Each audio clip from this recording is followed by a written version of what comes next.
สบายดีFC ทุกคนเด้อมื้อนี้กาออกมาสวนทุกคนเนาะออกมาสวนในแต่ว่ามืดครึ้มคือฝนสิตกนะแต่นี่บรรยากาศอยู่สวนเบาเล่เด้อพี่กะบ่มีหยังพี่น้องอยู่สวนกับปลูกกาแฟปลูกกะโพดปลูกหมากแตงหมากหยังเนาะไปพี่น้องเนาะมื้อนี้ก็ออกมาสวนมาเสียหญ้าทุกคนเนาะกะบ่ได้ออกไปเฮ็ดคลิปข้างนอกพี่น้องเพราะว่าช่วงนี้ฝนตกแน่เนาะมากับลูกชายเลยนี่เป็นบรรยากาศสวนเบาเล่ทุกคนสวนกาโฟดพี่ปลูกกาโฟดนะปลูกกาโฟดแล้วก็ปลูกกาแฟน้ำนี่เป็นมากาแฟเด้อปลูกกาแฟสวนเบาเล่เนาะบรรยากาศหมู่บ้านมืดครึ้มแล้วฝนสิตกทุกคนที่จะได้กับฝากพี่ฝากน้องติดตามรับชมเด้อเนาะอันนี้เป็นสวนกาแฟปลูกใหม่นี่เป็นสวนปลูกประมาณต้นนี่3 ปีใหญ่สำนี้ทุกคน3 ปีเนาะหมดฝนแล้วถ้าฝนตกไปจะได้กะเสียบเด็ดให้ทุกคนเบิ่งนะ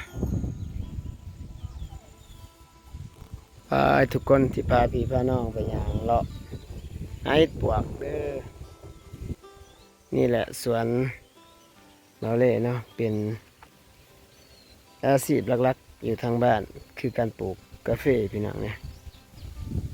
ต้นนี้จะได้สำนีประมาณอยู่3 ปีนะจะใหญ่สำนีจะมากเต็มที่นะถ้า3 ปีแล้วมันจะมากเต็มที่ทุกคนกาแฟนะก็อยู่แบบนี้แหละทุกคนทางนี้ก็เป็นแบบน้องแต่บ่ได้เลี้ยงปลาดอกก็เลยมานี่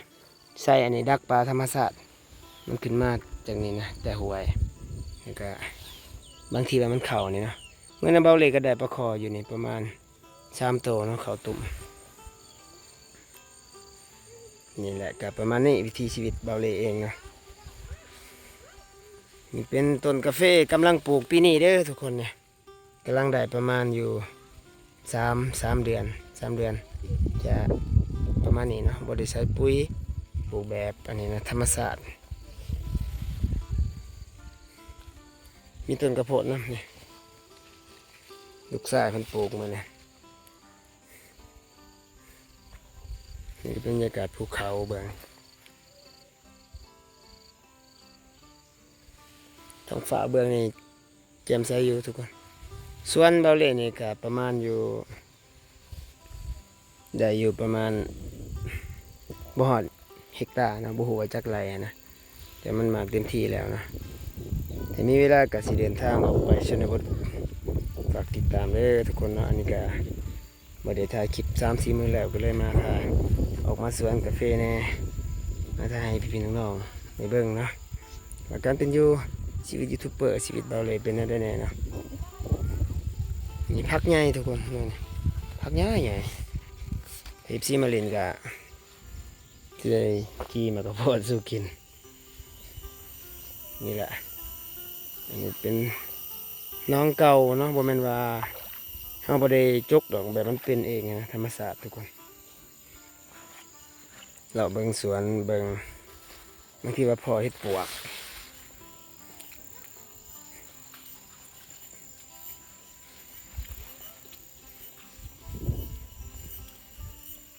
เบื้องนั้นมืดครึ้มแล้วภาคเบื้องผู้นั้นมืดครึ้มทุกคนคล้ายๆฝนสิตกส่วนกับบ่ได้หลายเนาะกับธรรมดานะทุกคน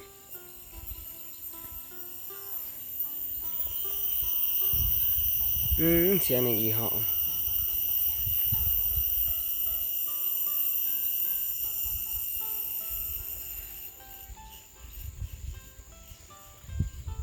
นี่แหละกระท่อมทำหน่อยเบาเหล่ขาดเพิ่นลังกะสีทุกคนคือฝนสิตกเบื้องผู้ผมยันว่าไปสิเลิกออกนะพี่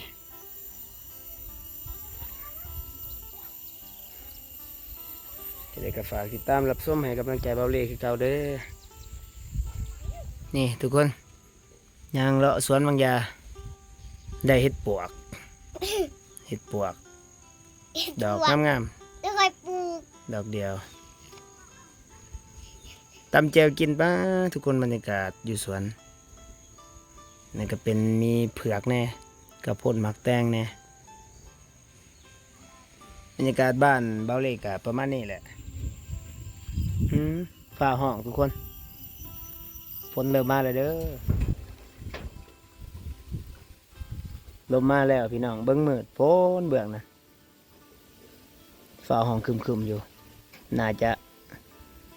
ฝนมักตกเด้อทุกคนทางบ้านเด้อเพราะว่าเป็นอยู่กับผู้นะเป็นผู้ดอยลักษณะกับผู้ดอยหมู่บ้านก็จะอยู่ติดกับพุ่นละผู้พุ่นละติดตีนผู้พุ่นละฝนเริ่มมาแล้ว